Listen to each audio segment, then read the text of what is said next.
Now, as we go through the quantitative concepts within this research report, you'll find a lower third graphic, as you can see right here, which will tell you that you can use this input, meaning this quantitative analysis, in building your financial model, which we'll discuss later on in the course in this lecture right here.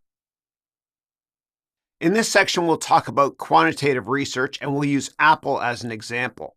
So let me go here to the beginning of the quantitative research part of this document. Okay, so the first thing we look at when we look at quantitative research is always the total addressable market, the TAM. And in the venture capital industry where I used to work, a lot of prominent venture capital firms I partnered with, including Kleiner Perkins, would never invest in a company or try not to invest in a company that doesn't have a total addressable market of at least $20 billion.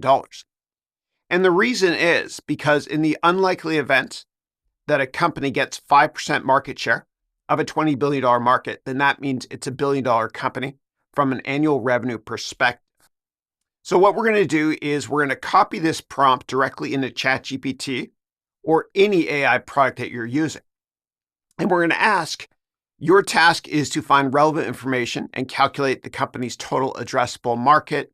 You must list the market size in your analysis. And what we put down here are a bunch of tags that will get included with this query. And if you want, you can remove some of these tags or hit comma and enter more tags in uppercase if you want to. Now, we're going to look at the TAM, meaning total addressable market, for the largest product or service that the company participates in, as well as the second largest, third largest, fourth largest, etc. We're also going to look at the competitive environment as well. So let's copy this data and put it in a ChatGPT. And once we get our results, we're going to make a chart out of this as well.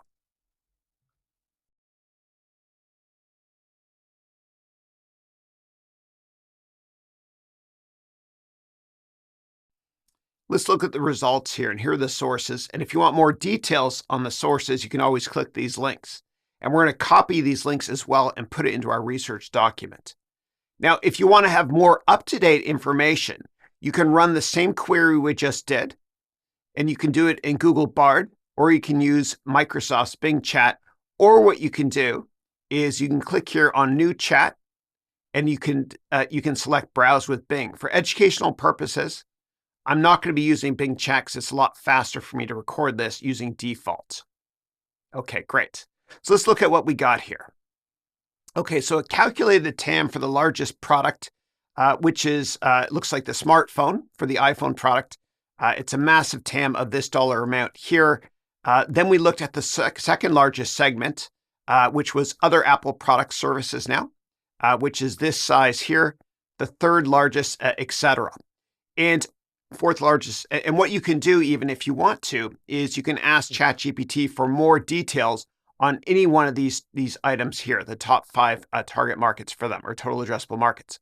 So what I'm going to do is I'm going to copy this and put this in our document, and then we're going to make a chart together in a second and put that in our document as well. So let me copy this, and I'll paste this over top here. And what you can always do is you can do a Control F, or just do a search and replace for these double stars here to delete them from your entire document.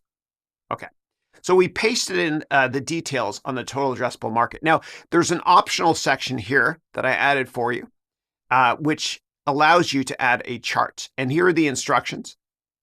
And basically what you do is you type this in, provide me with a chart and nothing else of, and then you paste your prompt. And I'll show you that in a second.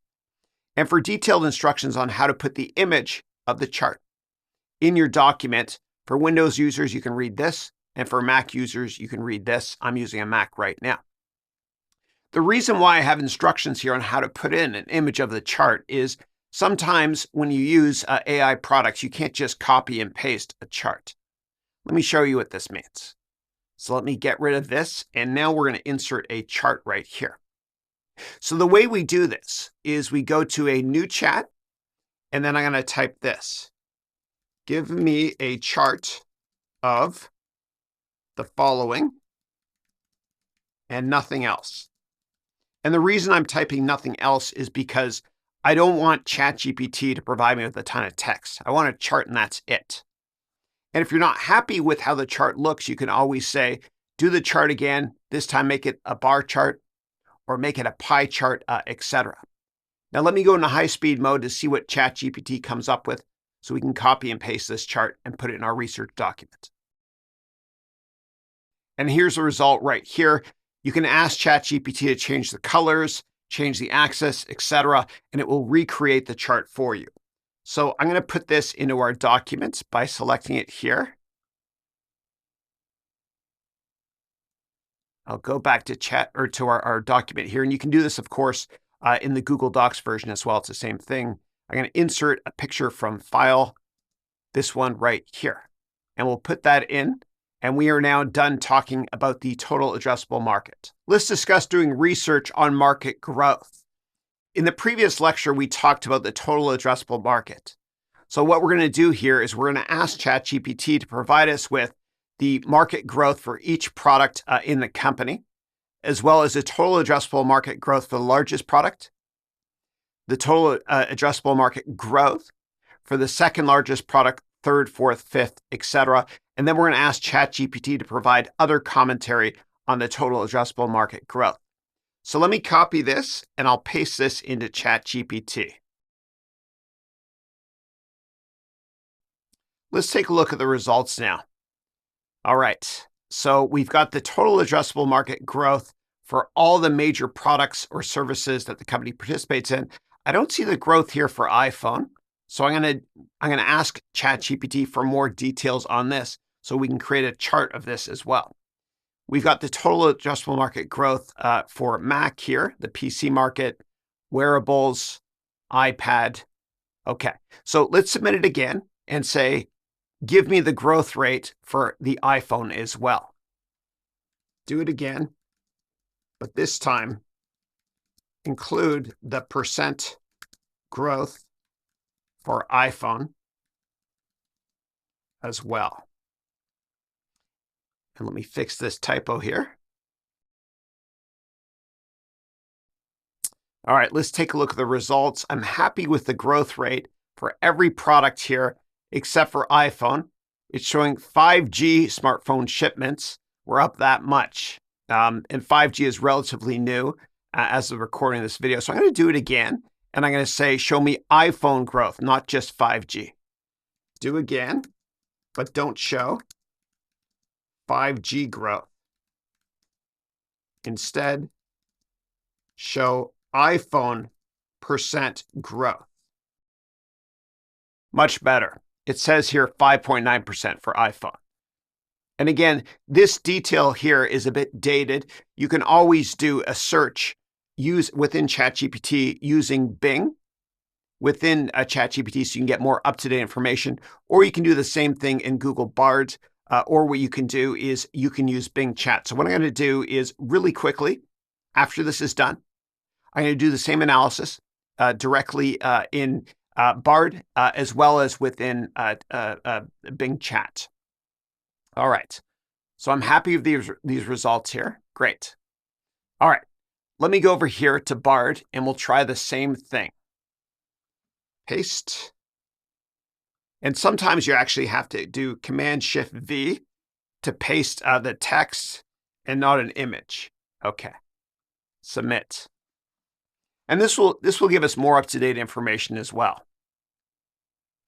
You got a similar statistic growth here we saw using ChatGPT as well, 5%. And all the other, and actually I like these results better here than what ChatGPT gave us. Now, let's do the exact same thing over here in Bing Chat to see what the results are. And I'll do this in high-speed mode.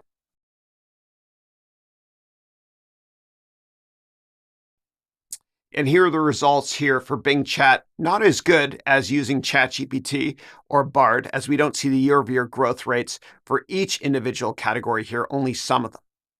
So let's go back now to ChatGPT. And what I'm going to do is I am going to get the results of the most recent prompt copy, and we're going to make a chart of this too. Let me paste the results here in our market growth section here in our report. And then now what I'm going to do is I'm going to ask ChatGPT to make a chart of this. So the way you do that is you type, provide me with a chart, nothing else of, and then you paste whatever you have in the clipboard. Let me show you this works. So let's go here. Let's go to a new chat. This is fun. And I'll type this. Provide me with a chart and nothing else of. And if you don't type and nothing else of, then what happens is it gives you tons of text as well. All we want is a chart. So I'll go into high-speed mode now until this is finished.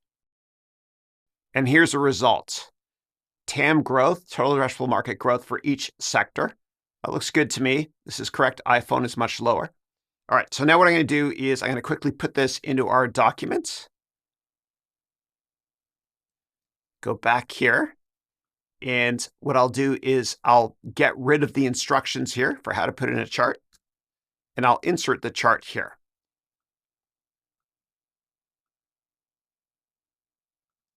This one.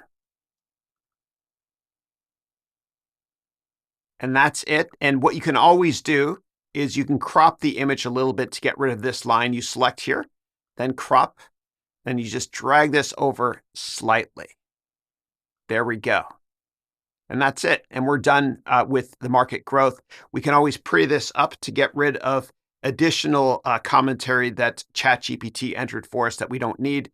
And then you can always search and replace all of these items here, meaning the double asterisks, etc. Let's do quantitative research on market share. So what we're going to do is with this prompt here, we're going to ask ChatGPT or whatever AI product you're using to get the market share for each product of the company. And we're going to always mention, don't just give us qualitative information. And as usual, no more than 3 sentences per paragraph, and you can read the rest here. Then we're going to put in these tags here. And you can always delete some of these tags or add new ones. Just delete or add comma and then type all in caps. So the tags that we want to get are the market share of the total addressable market for the company's largest product or service, the second largest product or service, same thing, third, fourth, and fifth, and then 6th, 7th, 8th, 9th, 10th if you want. And then what you can do also is ask for the largest competitor market share, etc., for each one of these products. All right, so let me copy this and let's go to ChatGPT and let's paste this in. Let me get rid of the previous query we have here. So let me paste this and we'll get the results. Great, I'm pretty happy with the results here, actually. It showed the market share for all of the major products for Apple here. So let's copy this and put this in our document. And then we'll create charts for many of these products here. So let's go back over here. Let's paste this over top. Okay. And next up, what we're going to do is we're going to get a number of charts. So what I'm going to do is let's take a look here. Let's ask ChatGPT to make a chart of every single one of these sectors. Let's see what happens. This will be fun. Create charts of all of the data in this text. I will paste, use at least 5 charts.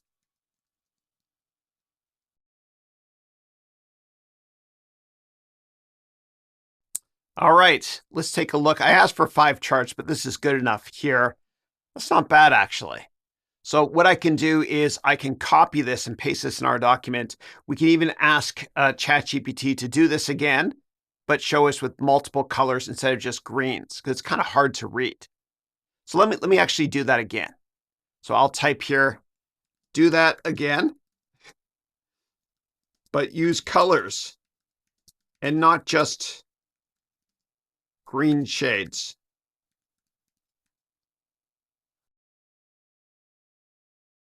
And here are the results here. Well, that's better. It's not perfect, but I think it's good enough. And so what you can do is you can even ask ChatGPT to create each chart on its own so they're bigger. But for the interests of time, what I'm going to do is I'm just going to copy this quickly and put this directly into our document. I want that word regenerate to be there on top of it. So what I'll do is I will just scroll up a bit. I'll copy this.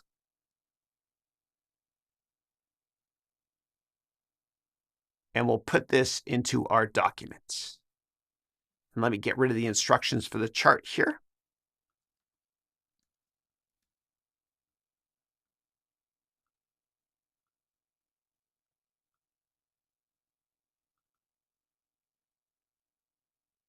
There we go. And we are now done discussing market share. When it comes to geographic exposure, what we're going to do is we're going to ask ChatGPT or whatever AI product you're using to give us the geographic breakdown for revenue for the top 10 countries, if it can find it. And it will probably get some of this data from the annual report from Apple in this hypothetical example here. We'll also ask for exposure comments on geographies, as well as future geographic exposure and other comments. Okay, so let's copy this here, and I will paste this into ChatGPT. And while we're waiting for this to submit, I'm also going to do the same thing in Bard. That's Google's product. Whoops. And you have to type Command-Shift-V to paste just the text. Good. And I'll also do the same thing over here in Bing Chat. Paste. And if we're not happy with the results from Bing Chat or Bard or ChatGPT, then what we can do next is we can use Claude.ai and upload the annual report if we want to for Apple and ask Claude.ai to get the details from that directly. Oh, here we go. This is a little bit better here. Okay. Great. So I like actually Bard's results better than ChatGPT because we get more granularity, more color here. You can export this to Sheets as well. Let's take a look to see what Edge has done for us, meaning Bing Chat. And I find that Bing Chat, if you leave the web page, it stops processing. But if you go back, it continues processing. Yeah. Bard doesn't do that. All right, so I think I like Bard best of these. So I think what I'll do is I will copy this information. And let's actually look at other drafts that it has. Yeah, I'm going to use this version here. It's less messy when you paste it directly in your document. So what I'll do is I'll scroll down here and I will copy this information. We'll go back to our document here, and we'll make a chart in a second of this too. Let's go back to our document, and let's paste this here. Okay. I don't like this data here, so I'm going to get rid of country data array. We got the sources here as well. Great. So I think what I'll do now is I'm going to grab this, and I'm going to ask ChatGPT to make a chart out of this. Now, you notice that the formatting is not perfect. What I should have done is I should have pasted special. So let me hit Control-Z twice to get rid of this. And let's paste special. Here we go. Yeah, that's better. Great. Okay. So what I'll do now is I'm going to copy this. We're going to go back here to ChatGPT. And what we're going to do is we are going to go to a new chat, and I'll say, make a bar chart of this and nothing else. Ignore the typo there, please. And then we will get a chart of this. I'll go into high-speed mode to save us time. And here's the result. This looks pretty good, actually. And you never want to stick with just one AI product. You want to use multiple ones. So let me copy this, and I'll put this directly into our document, and we're almost done with this. Actually, I'm going to ask to show the percent beside each one of these countries. Do it again, but show the percent beside each country. I'll go into high-speed mode. Okay, that's better. So let me copy this quickly and put this into our document. Copy. I'll go back to Word. Let me get rid of all of this text here. And I will insert the chart. Good. Looks good. And I want to get more qualitative information here. So I'm going to go back here to our initial query. Here it is. And I'll copy and paste this directly into our document right on top, or actually right below here. Great. And we are now done looking at geographic exposure. When it comes to doing quantitative analysis on vertical exposure, it's important to understand if a company has too much exposure to one vertical. Now, examples of verticals include financial services customers like JP Morgan or insurance companies. Other examples include healthcare companies, industrials, government, retail, telecommunications, etc. So right here, you can see that I've asked ChatGPT or whatever AI engine you're using to list the following: vertical number 1 sector name, vertical number 1 sector percent of revenue, rinse, lather, repeat, all the way up to vertical sector number 10. Now, you might not be able to find all of this detail by searching with one AI product, so you might want to use multiple ones. And I'll show you exactly what this means. I also added down here current vertical exposure and future vertical opportunities and other vertical comments. And then what we'll do after we do this analysis together is we'll try to create a chart that we can put into our research report for that. So step 1 is we copy the prompt right here. We go to ChatGPT, and what we'll do is we will paste this in here. And it says, I don't know. So I'm going to keep trying, and this time I'm going to use Bard. So what I'm going to do is I'm going to go back to the original prompt, and I'll try Bard with this. Oops. And you want to paste just the text. There we go. This is exactly what we're looking for right here. Excellent. Good. And it's up-to-date information too. This is why it's important to never just use ChatGPT. You want to use multiple AI products. And you can also view other drafts to see it in table format, etc. Now let's copy this and paste this into our research document. And then what I'll do is we'll get a chart of this information using ChatGPT. So I will go here, I will copy, go back here, and we will paste this. And I think I'll paste special. Good. And you can always do a search and replace for all these stars or double stars here if you want. Now what I'm going to do is we're going to create a chart of this. And the instructions are right here. Let me delete the instructions, and we'll ask ChatGPT to make a chart. Make a chart and nothing else of the data in this text. There's typos. That's okay. It's smart enough to know. There we go. Finally. Okay, great. Now, I want more detail on this, so I'm going to say, do it again, but add percent revenue for all items.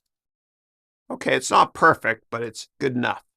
So what I'm going to do is I'm now going to copy this chart and put this directly into our research report.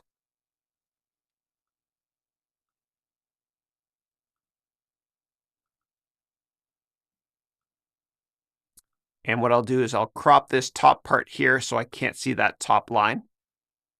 There we go. And we're done with Apple's vertical revenue exposure. When it comes to doing quantitative research on a product or services exposure, we want to look at the revenue size for all the largest products that the company or services the company offers, as well as the percent of revenue. So here's how we structured this one. So we wrote here, get the largest product and or services exposure, get it in terms of revenue and percent of revenue. Of course, we always ask not to just provide qualitative information. Then down below here, for all the tags that we put in, we put the largest product or services name and revenue size. Then we did the same thing for the largest product or service as a percent of revenue. We did this also for the second largest product or service, the third largest, fourth largest, fifth largest, and then down here, other percent of revenue for each product or service comment. And of course, you can always hit comma and add more details in caps, or you can delete some of these tags. Then after we do this analysis, we're going to create a chart of this as well. All right, so let's copy this and let's go into ChatGPT or whatever AI product you want to use. Let's paste this and go. Next step, what we do is we copy this and we paste this into our report right here. Great. Now, the next step, if you want, is we can get a chart of this information as well. So the results here, it tells us the percent of revenue and the dollar amount for revenue for each product line. So by far, and I love visualizing this stuff, but by far the iPhone is the largest percent of revenue. Then you've got services, and you've got other items here. So let's now create a chart of this to add to our report. I'm going to type here, give me a chart of the percent of revenue and nothing else for this data. And I'll paste it and we'll see what it comes up with. I'll go into high-speed mode because this takes a couple seconds to process. All right. And I typed and nothing else, so I wouldn't get all this text stuff, but that's good enough. All right, let's take a look at what it gave us. It's kind of hard to read. So I'm going to write here, do it again, but with colors that are light, meaning pastel. And I type that because I want to be able to see the numbers as well that will be in black. Let's see what it comes up with. Much nicer. Very cool. Okay, great. So what I'll do now is I will copy this. We're not done yet because I want to make one more chart. We'll copy this and we'll put this into our document. Copy. I'll go down here and I'll get rid of the optional instructions for putting in a chart. And I will paste by going Insert, Pictures from File, this one here. Good. And I'll paste it. Excellent. Great. Now let's go back and let's get a chart that will show us just the dollar amounts. Now create a chart of the revenue dollar amounts. There we go. And it used the same format too, pastel, pink, blue, etc. Nice. Okay. So I will take this, I'll quickly copy this, and then we are now done with this part of the analysis. Go here.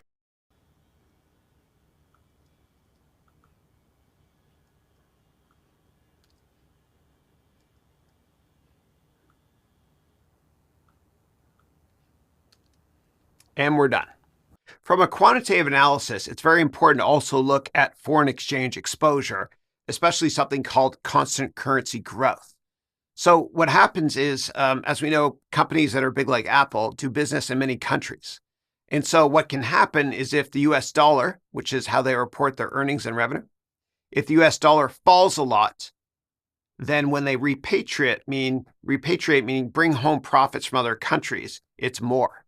And vice versa. If the US dollar strengthens versus other currencies and they make money in other countries and they pull that money back into US dollars, it's actually less money.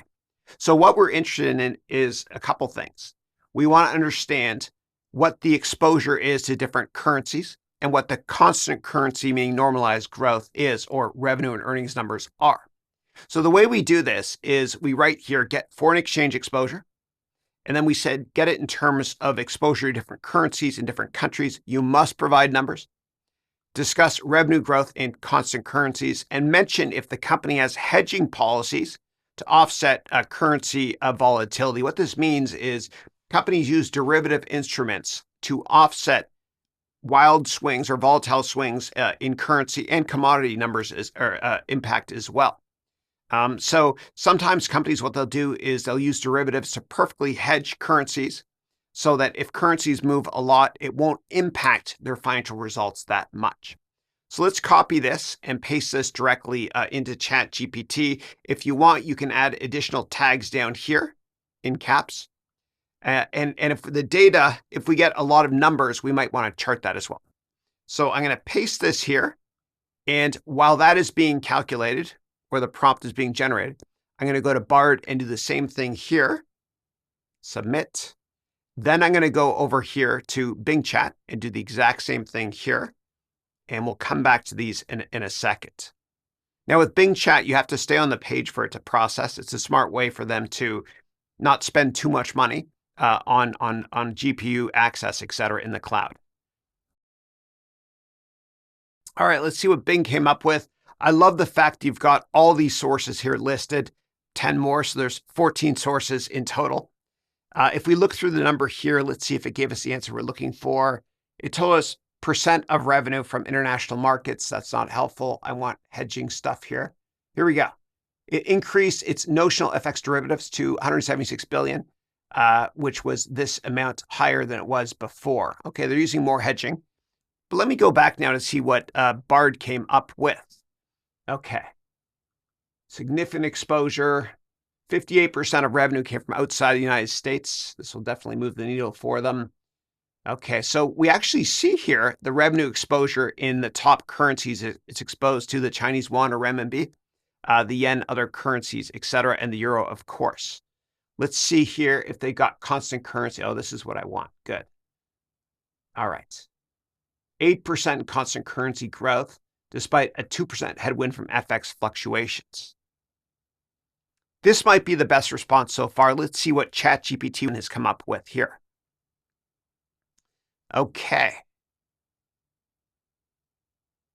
Derivative instruments.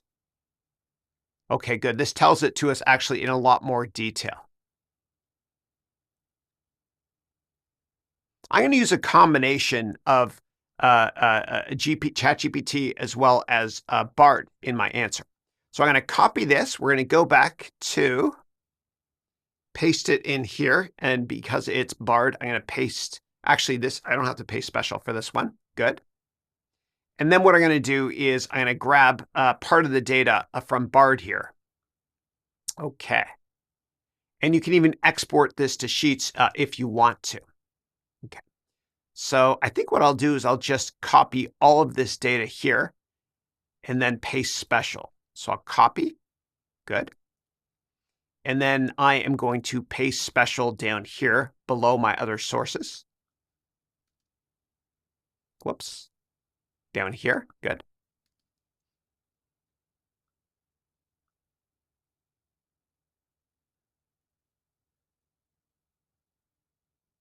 I don't really like how this looks. That's okay. What I'm going to do, though, is I'm going to copy this. This is a little ridiculous, and I'm going to say, put this in table format.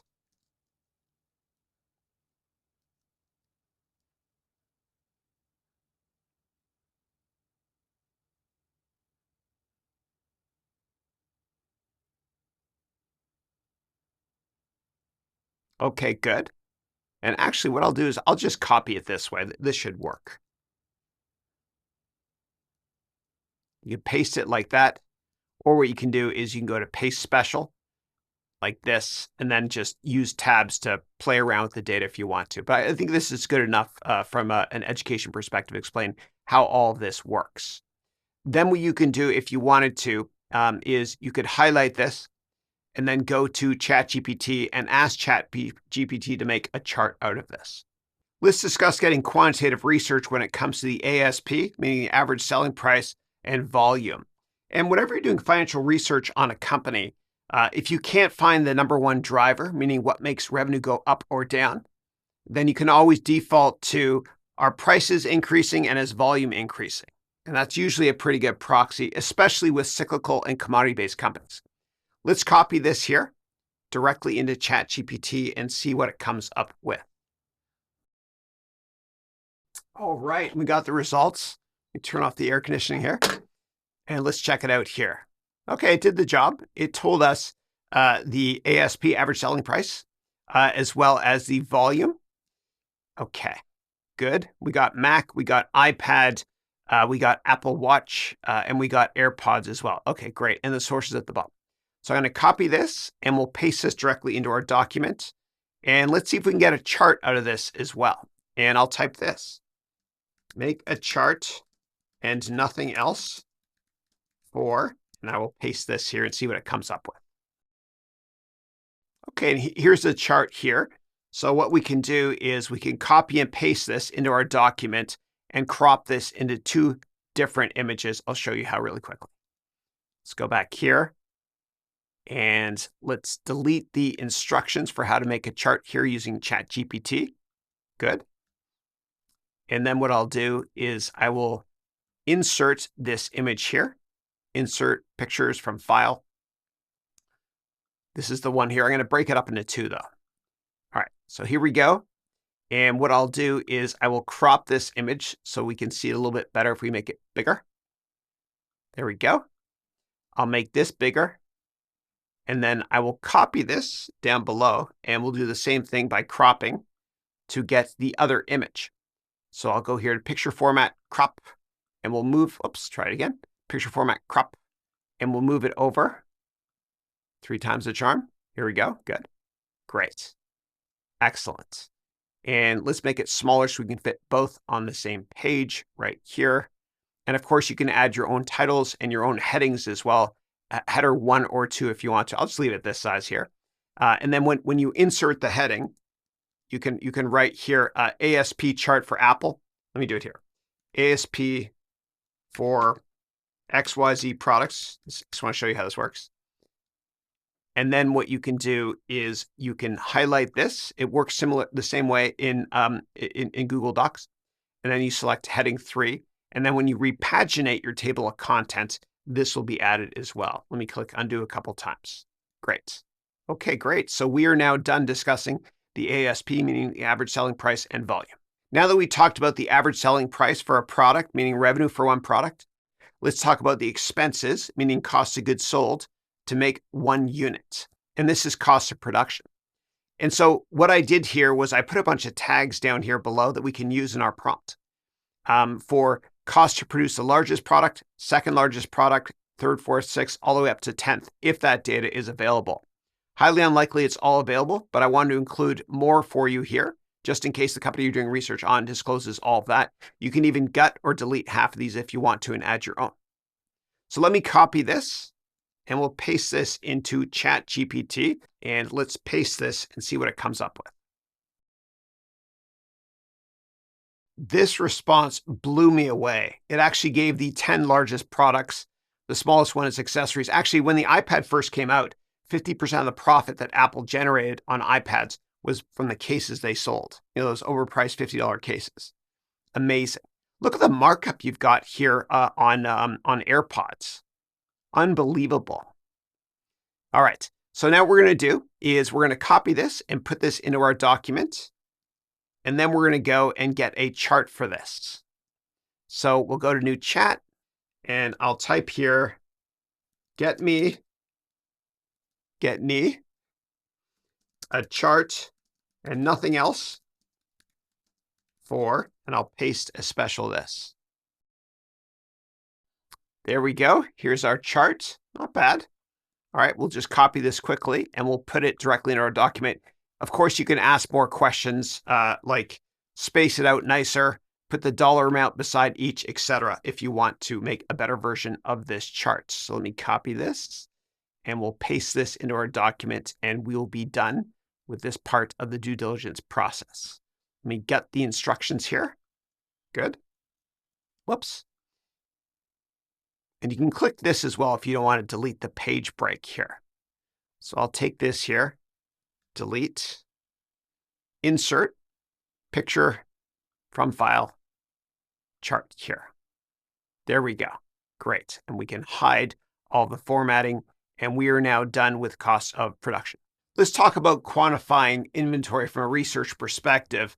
Sales and cost of goods sold is irrelevant. If inventory is high, inventory can bankrupt a company. In fact, in the early 1980s, there was a video game made by Atari called E.T. Remember the movie? And they thought it was going to do incredibly well. Steven Spielberg blessed it even. And then they released the product and it was brutal. I remember I was a kid back then. I'm dating myself.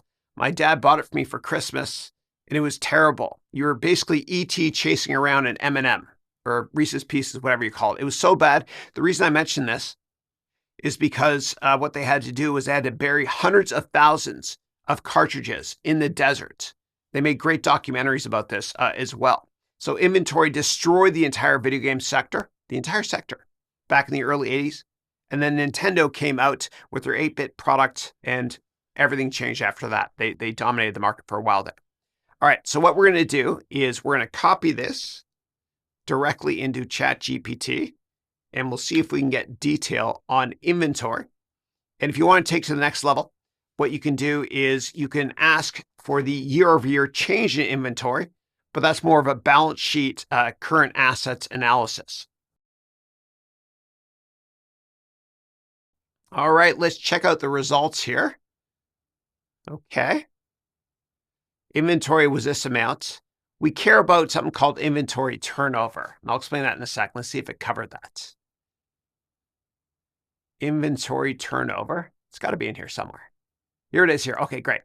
So inventory turnover is 33.6. Higher is better. And what this means is you take the cost of goods sold, you divide it by the average inventory for the year, and you want to see how many times that inventory you've sold. So it's 33.6. So the amount of average inventory that Apple has in stock is this amount, and the amount that they sold, the cost of goods sold, is 33.6 times that, which is outstanding. Remember, high inventory can destroy a company. So let's take this and let's copy and paste this into our document here. I don't think there's any charts that we need to provide for this analysis. And we are now done with inventory. It's crucial when you're thinking about customers to think about how much money they're going to pay you over the lifetime of that customer with your products or services. And quite often, companies do this by looking at gross profit per customer. So the way it works is companies like Amazon, for example, that are very long-term focused, they'll look at how much money they can get on a gross profit basis, meaning revenue minus cost of goods sold. They look at how much money they can get from customers on a gross profit basis throughout the lifetime of that customer's relationship with the company. So what that means for Amazon is, I think it's about $2,200 is the lifetime value of the customer. And they also take into account turnover, meaning churn, meaning how long do customers stay with a company. And I'll show you the math in a second, but it's really important to think this way, especially when you're thinking about advertising budgets. Because with advertising, you don't get instant gratification like you do with sales. The way that you can quantify if your advertising is working is by analyzing the lifetime value of a customer. For example, Coca-Cola makes about $40 billion a year in revenue, and every year they spend about 10% of that, meaning $4 billion, on advertising. The reason they do this is because they've calculated the lifetime value of a customer. So let's do the same thing right now for Apple. So let's copy this here to get the lifetime value of a customer. Let me just paste this here. Now, you always have to double check your data, but right here, they tell you how they calculate the lifetime value of a customer. They start with ARPU, which is average revenue per unit, right here. That's that amount for Apple. Then what they do is they calculate churn, meaning turnover of customers, which is 1 minus the retention rate. And then they calculate it here as this amount. That seems a little bit too high. So if you want, what you can do, and what I'm going to do in a second, is I'm going to ask Bard, and I'm also going to ask Bing Chat to do the exact same analysis to see if we get a commensurate result. You can always click here on the sources to find out if the data is correct or not. So let me go over here to Bard and do the exact same thing here. And while that's processing, I'll go over here to Bing, and I'll paste this as well. Okay, and we'll give this a couple seconds to calculate this. All right, let's take a look at the Bing results here. It says the lifetime value of a customer, I guess, is around $8 grand for iPhone customers here. It says its customer retention is virtually perfect. Okay, so maybe they're just doing it for iPhone, and the 16,000 was for the company as a whole. So let me ask here, do that again for all Apple products. Let's see what it comes up with.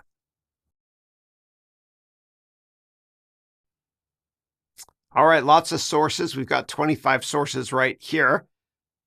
Okay, looks like we're still at 8,000 for the lifetime value of a customer for iPhone.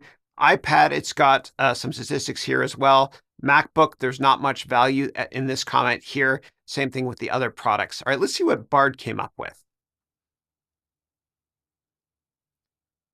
Okay. Now it's saying between $700 and $900 per customer. And it's calculating it down here, I guess, as 7,500. You have to dig through the data in more detail. Let's go back to ChatGPT, see what it came up with. So let's say, do it again for all major Apple products,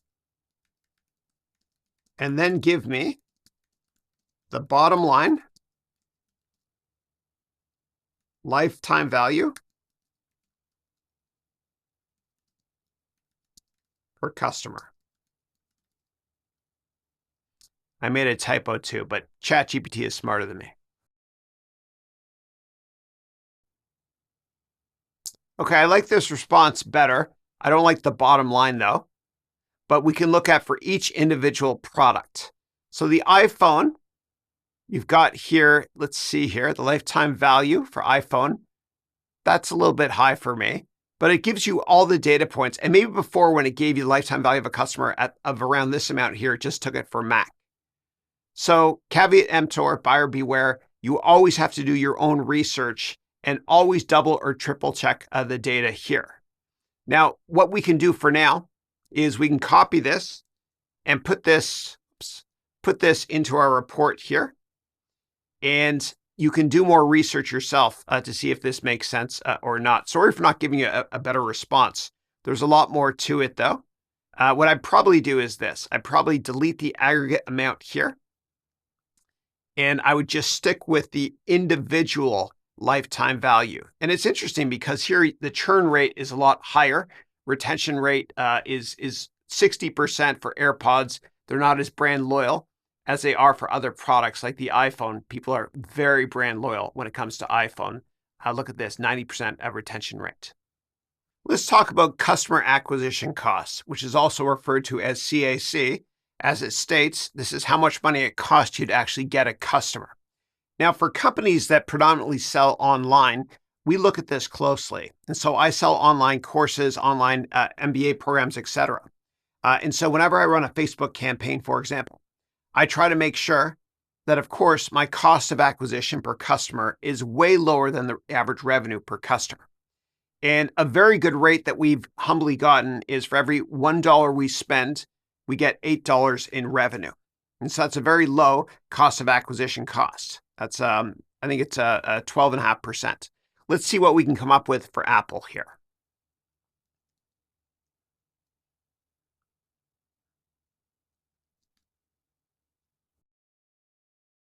So it's not getting us the best results, but it's going to the right place. It's going to the annual report for Apple, meaning the 10K. And the way it's calculating it is SG&A expenses divided by number of new customers acquired. So it's taking $18 billion divided by 10 million new customers for the year from the 10K, and it's $1,800 per customer. This is not a perfect science, though, because there's lots of assumptions you have to make.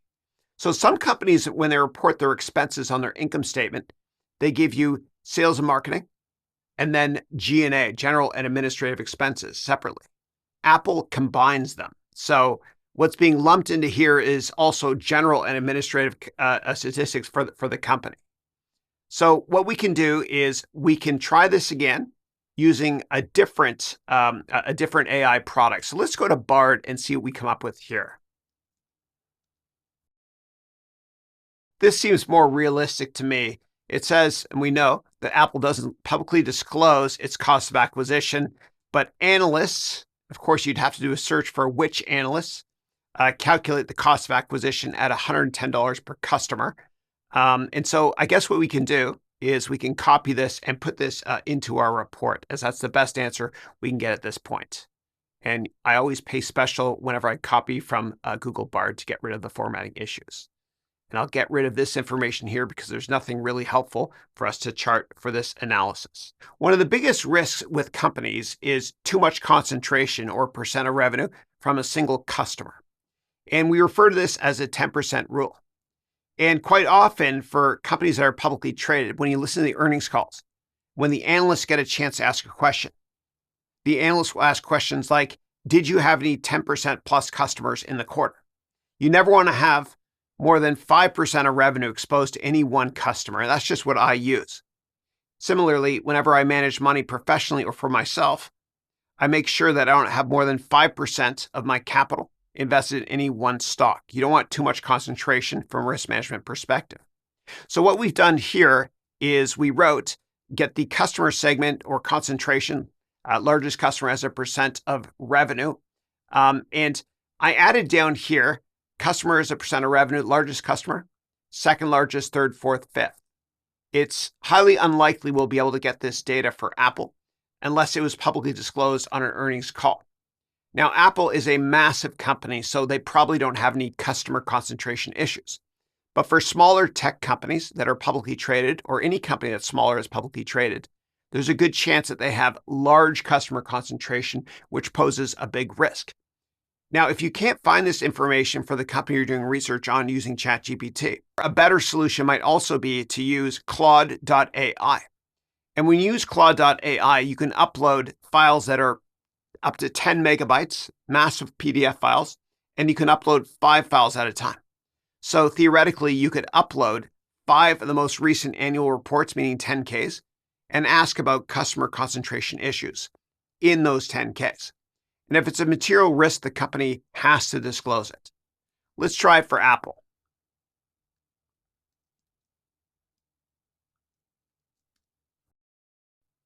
And this is the right answer here.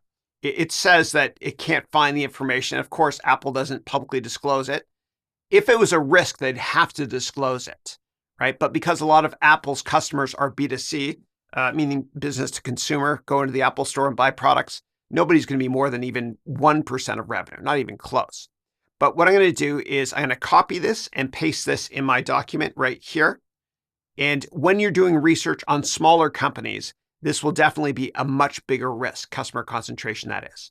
If a company is publicly traded, it's important to look at who the largest shareholders are and if there's any big change quarter over quarter in terms of who owns the stock and the quality of investors as well. For example, if an activist investor like Carl Icahn starts accumulating a position in a stock, you want to know about that because he's probably going to try to join the board and be an activist and maybe break up the company or enhance shareholder value by changing the management team or bullying the management team, which some activist investors do. Also, when you look at the concentration of shareholders, you want to understand if the shareholders, meaning largely the mutual funds, are value or growth based. And this is important because what happens is a lot of companies that are newly publicly traded, for the first 10 years or so of their existence, they're growth stocks, meaning they're growing quickly. And there's 2 classes of investors usually. Growth investors who don't care as much about valuation, they care about growth. Then there's value investors who want to buy cheap stuff that's usually not growing as quickly. Warren Buffett is usually a value investor, and growth investors are a lot of investors that invest in tech stocks. Now, the issue and why this is crucial is because every growth company eventually, due to the law of large numbers, sees their revenue growth slow. Just think of the U.S. economy. The U.S. economy it's a big company, so to speak, and it will never grow more than a couple percent year over year in terms of revenue for the country, meaning GDP. So if a company is really big and it's a growth stock, at some point it's going to stop growing. And the growth investors are no longer going to want to own the stock. And the value investors are not going to want to buy the stock either because it's not cheap enough yet. So what happens is the company is in no man's land, so to speak. And the transition from being a growth stock to a value stock can take 10 years, meaning it's stuck in no man's land. And it's important for me to mention this based on my experience working on Wall Street, because people are usually a growth investor or a value investor, but not in the middle. And in the middle, people say GARP or growth at a reasonable price. But the reality is that not many people are GARP investors. You're either a growth investor or a value investor. And so if a company is no longer growing, but it's not cheap enough to be a value stock, it's stuck in what I refer to as investment purgatory. Nobody wants to touch it for a while. It can be up to 5 or 10 years before value investors see it as being cheap enough, and the stock will move nowhere. Now, what can accelerate the process of moving from no man's land to value, meaning unlock shareholder value, is if an activist investor like a Carl Icahn comes in and buys a big stake in the company. And that's why we need to look at shareholder concentration closely. It's really important. And so the classic example of this is Carl Icahn when he bought a ton of shares in eBay. and he joined the board of eBay, and he forced John Donahoe, who was the CEO at the time, good guy, I remember meeting him, he's really tall. He forced the management team to change. And he unlocked shareholder value by splitting eBay into two companies. Here's why he did it. So eBay used to own PayPal, and growth investors loved PayPal because it was growing quickly, but growth investors hated the sleepy, low-growth marketplace side of the business, meaning auctions.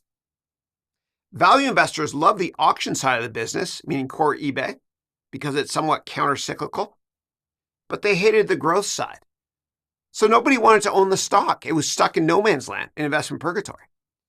And Carl Icahn stepped in, and he joined the board. He owned a lot of shares in the company, so he had a say.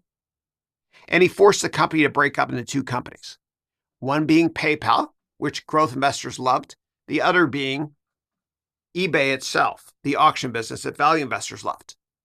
And these two independent stocks, eBay itself, the auction marketplace, and PayPal, separately, the stocks went up a lot.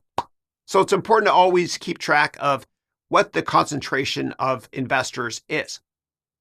It's important also because if traditionally growth investors, growth mutual funds, and they always disclose mutual funds if they're growth or value, if they own a certain stock and you notice that they're starting to sell or unwind their positions, then regardless of fundamentals of the company, what happens is from a supply-demand perspective, it can take a while for these big companies to turn a big ship around, meaning unload that position. So that's why you want to look at shareholder concentration closely. Now, there are certain investors that retail investors love to look at closely, like Warren Buffett. And so Warren Buffett owned Wells Fargo, ticker WFG, for ages. And he started to unwind the position. And because he's so big, Berkshire Hathaway is fun, so to speak, it put a lot of pressure on the stock for a long time. So you always want to take a look at shareholder concentration. Now, what we did here was we mentioned here, get me a list of the largest shareholders in the company, if it's publicly traded, of course, with a percent ownership and their name. And then down here, we added these tags, largest shareholder name, percent ownership for the largest, second, third, fourth, rinse, lather, repeat, all the way down to the 10th. And then down here, shareholder characteristics, if we can find it, and other comments about shareholders. So let's copy this into ChatGPT to see what results we get for shareholder concentration. Oh my God, I talk a lot. All right, this is good. I'm happy with this response. It's up-to-date data, of course. The largest shareholder here is Vanguard. Don't read too much into that because Vanguard is a big ETF company and they buy indexes, of which Apple is a big component. Second biggest here is Berkshire Hathaway, Warren Buffett's company. And you want to pay close attention to this. He loves the company. About 40% of his portfolios, is unbelievable, is in this stock as of the recording of this, which is in 2023, October 30th. Yeah. But you definitely want to look at that closely because if he starts to unwind his position, then a lot of other investors will run for the exit. Okay, of course, do your own research. Always never rely on anybody else, including myself. Next up, we got BlackRock, a big ETF company as well. I wouldn't read too much into this. This is a custodial service company based in Boston. So SSGA, don't read too much into this. I do research on good capital management to see if they're growth or value. Fidelity, I'd find out exactly what fund that's a part of to understand that in more detail. And because I worked in the industry for years, Fidelity is a little bit different. Every 2 years, the software or the tech analysts tend to move from one role to another. And that's a bit of a risk sometimes with Fidelity because the analyst, if the analyst loves a stock and they move to cover another sector, which they have to do every 2 years at Fidelity, then the new analyst covering that sector can unwind that position. T. Rowe Price, they're excellent. They're based in Baltimore as well. I'd find out if this is a growth or value-based fund, etc. But you can do your research on all these companies as well if you want to in more detail. And what I'll do is I will copy this and we will paste this directly into shareholder concentration and we're almost done. But what I want to do is I want to get a chart of this information. Okay, so let's delete this and let's insert a chart. The way we do that, we go to a new chat. Get me a pie chart of this and nothing else. Paste. Okay, here is the pie chart. I don't like the way it looks. It's hard to read. So I'm going to ask ChatGPT to make changes. I'm going to ask for pastel colors, and I'm going to ask that the key or contents be put in the corner. Do it again, but use pastel colors and put the key in the corner. I like it better. It's still hard to read. So I'm going to write, get rid of the names that are on top of the chart. Please work. Okay, that's better. A little bit hard to read still, but that's close enough for government work. I mean, that's good enough. All right, so I'm going to take this here, copy, and we'll put this directly in our report, and we're done with shareholder concentration in a second. Insert pictures from file. This bad boy here. Sure. You can even download the data if you wanted to and create your own chart. This is a fast way to create a research report. If a company discloses where their employees are based, we definitely want to include this in our quantitative analysis. Part of the reason is because of geopolitical risk in certain parts of the world, etc. And also, if currency rates fluctuate materially and you're paying certain employees, I should say, or contractors in different currencies, you need to know that. So we wrote here, get employee information about the company, number of employees, outsourced employees, countries where employees and offices are based, number of employees per customer or per country, and employee turnover. And what I'll do is I'll copy this and we'll put this into ChatGPT. And while that is running, I'll do the same thing over here in Bard. And I'll do the same thing over here in Microsoft's Bing Chat. And I'll go into high-speed mode. Okay, let's see what Bing Chat came up with. This is the same language as the other one. I probably pulled it out of Investor Relations, a more recent version of Investor Relations website from Apple. Let's see here. Okay, interesting. Average employee stays at 4.4 years. I've seen 5 years somewhere else written, suggesting an annual turnover of 23%. That seems kind of high. I double-checked that data. Let's see what Bard came up with. Aha, much better. Okay, Bard's the winner so far. It's so important to use multiple AI products. And maybe I'm wrong about turnover. Let's see here. No, annual turnover is 10%. Yeah, I think Bing Chat is wrong and Bard is right. Let's see here. Whoa, this is still going. All right, I'm going to combine the results we got here from ChatGPT with Bard. So I'm going to use both results here. So let me go here and I'll hit refresh so we can get that data populated again. There we go. So I like the way this is written. I'm going to copy this and we'll paste this directly here. And then right below that, I'm going to go and get some of the statistics we got from Bard here as well. Yeah, number of employees per country right here. Okay. Copy, and then here I'll paste a special. There we go. And you could copy this into ChatGPT and get a chart if you wanted to as well. Okay, great. So we are done analyzing the number of employees. It's crucial if you can find the data to analyze massive insider buying and selling of shares. And you also have to do a regression analysis to see if massive insider or selling of shares had an impact on the share price. And so years ago, when I used to invest in software companies, including Activision, ticker ATVI, I met with Bobby Kotick, the founder and CEO, many times. And it was always publicly disclosed when he bought or sold shares in size. But I always asked him about this because whenever Bobby Kotick bought or sold shares in size before Microsoft announced they were buying the company, it basically was a good indicator in terms of how the stock was going to perform. Not in all cases, but most cases. So if he sold a massive amount of shares, a year later, the stock might be lower and vice versa. The same thing when it comes to Elon Musk, for example. Now, a lot of times founders or CEOs or large shareholders like Elon Musk, they have a large percent of their liquid net worth in that stock. And there are what are called planned sales, meaning small amounts that are sold every single month. Don't take that as an indication that the stock is going to go down a lot. It's just basically the management team diversifying a little bit by selling little small amounts. 10b5 programs is what they're called. What you want to do is you want to look for what are called Form 4 insider buying or selling. And if we take a look at Elon Musk, I think it was March or April of 2020, during the pandemic, everybody was freaking out, but he backed up the truck and he bought a ton of shares in Tesla. And of course, he did very well with that. Then he sold those shares, a large amount of the ones he bought. He sold those shares in late 2021, about 6 weeks before the market peaked in January of 2022.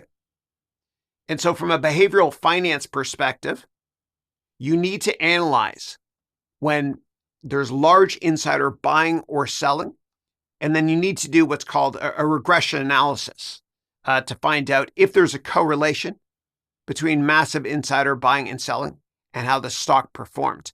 And there's an art to this as well, and a science. It's called behavioral finance, behavioral science. And if you want to learn more details about this, there's a Nobel Prize winner, Dick Fuller, who has a mutual fund called Fuller and Taylor. And he won a Nobel Prize in finance a couple of years ago for behavioral finance, for analyzing this. So do a search on Fuller and Taylor for more details on this. Okay. Now let's take this information here, and we want to get information on insider buying and selling in shares of the company. Focus on the CEO or senior executives and founders as well. Focus on the CEO. I'm going to add that here, the founder.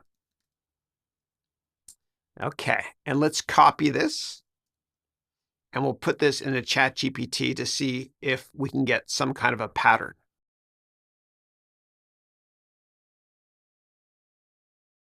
Okay, we have a couple of excellent sources here. We've got insidertrades.com and Reuters. So if we take a look here, we see that there is massive movement here when it comes to Tim Cook, the CEO, selling shares, amounting to this much here. You also have the CFO that sold as well, not as much. The CFO usually doesn't get compensated as much as the CEO does. But what you want to do is the next step, and even the COO, as the next step is you want to run a regression analysis to discover if there's a correlation between these three aforementioned executives, C-level executives, buying or selling shares in size, and how the stock performed longer term.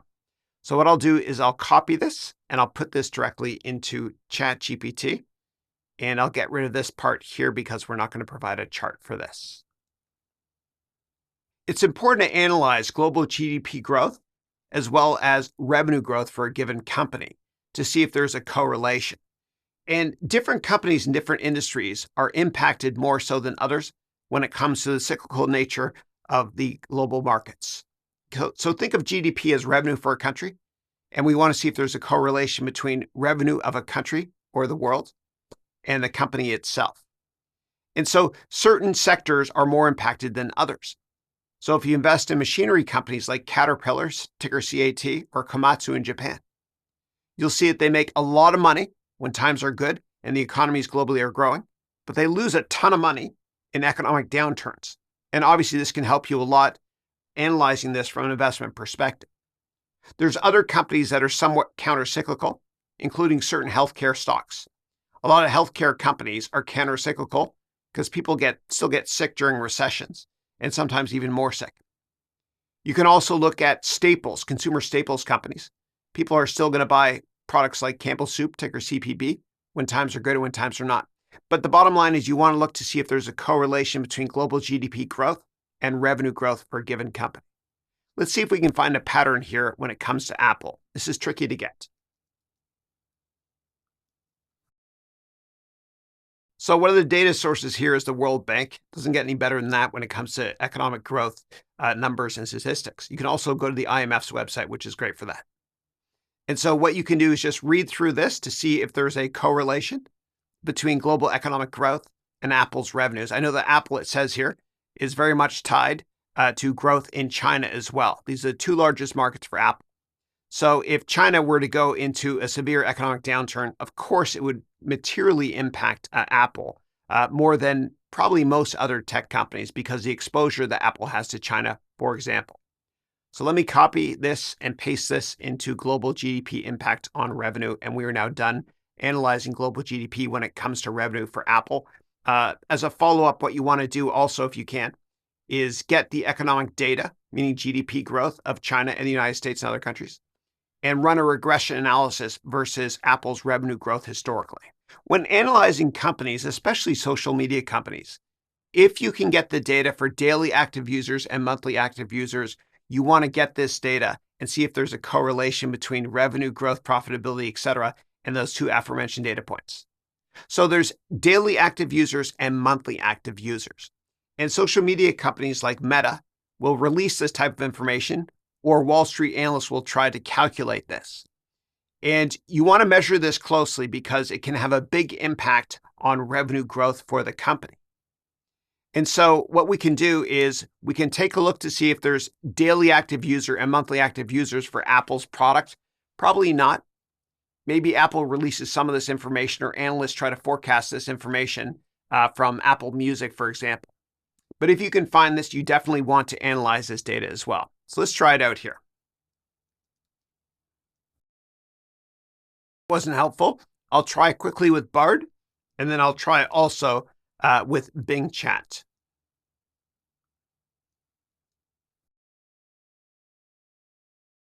Okay, here, according to the sources, Apple is forced to show monthly active users. I don't know how reputable this is. Looks like there might be some data for the App Store use, as well as for Apple Music. So this might actually be helpful.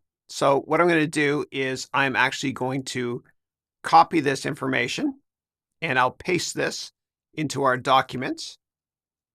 Let me paste a special. Okay. And let's go to see if Google Bard could find anything for this.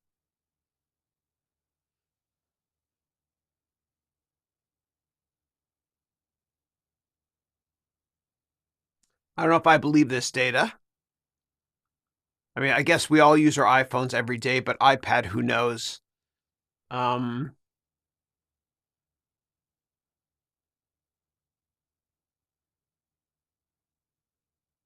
Okay, as the next step, what I would do is I would check out the sources here of this information. So what I would do is I would copy this and paste special into our report, and then do a deeper dive on the sources of this as well.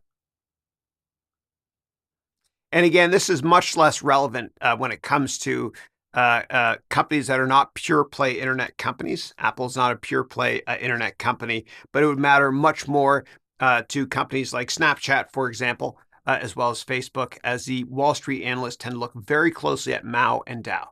When doing quantitative research on companies, sometimes there is a decent correlation between social media subscribers and revenue. And you want to make sure you use a regression analysis to see if there's a commensurate pattern.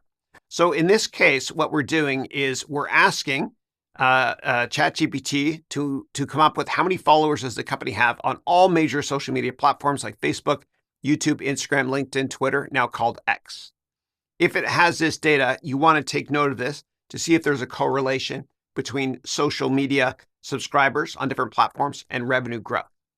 Okay. So let me paste this here in the ChatGPT. And while that's running, I'll do the same thing in Bard and the same thing over here in Bing Chat. Okay, we have some of the details here. Their Facebook following. And if the number's not listed here, you can always go directly to the source, the social media website, find out how many followers they have. And what you want to do is you want to compare this as well in different time periods to see if there's growth or no growth, so to speak. In a second, I'm going to show you a really cool tool to understand the historical website presence for companies. It has nothing to do with AI, but I'm going to show you anyway in a second. But first, let me take this here and copy this data, and I will paste this directly into our Word doc, paste as special. And then I'm going to go over to here to see what Bard came up with. Oh, this looks helpful. Okay. So I'll probably just grab this. This actually looks a lot better than the data we got from Bing.